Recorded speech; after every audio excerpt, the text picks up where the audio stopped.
Jane Harling here from convertingproperty.com. Just carrying on from last week's videos with a few helpful tips of how to keep down some of those hefty other costs, mainly the finance costs. Just want you to consider another point here. So okay, we all go out and we all get the specification done and all the tender packs written up to go out to our builders to get quotes. So sometimes we're thinking, oh, what kind of builder should we choose? Should we go for the big main contractor with all of his offices and his infrastructure and so on? And he's probably going to be pretty expensive, isn't he? Or should we go for the medium-sized builder who maybe has got a few employers of his own, brings in a few labourers? So perhaps that would be a good middle level. Or perhaps we could get it done really, really cheap by getting in our own labourers, you know, getting a labourer for here, and perhaps that plumber would do it cheap, and that electrician and that decorator, and perhaps I can do a bit myself and do it that kind of a route and save money that way.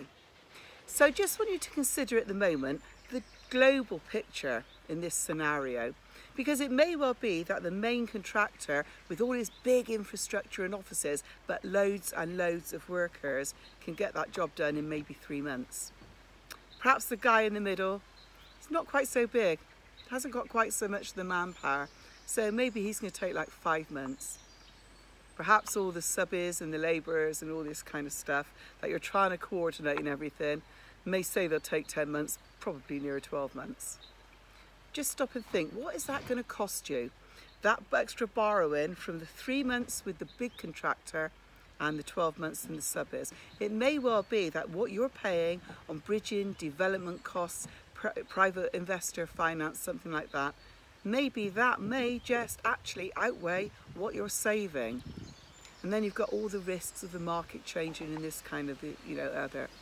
Maybe actually the main contractor in the global picture isn't looking quite so expensive after all.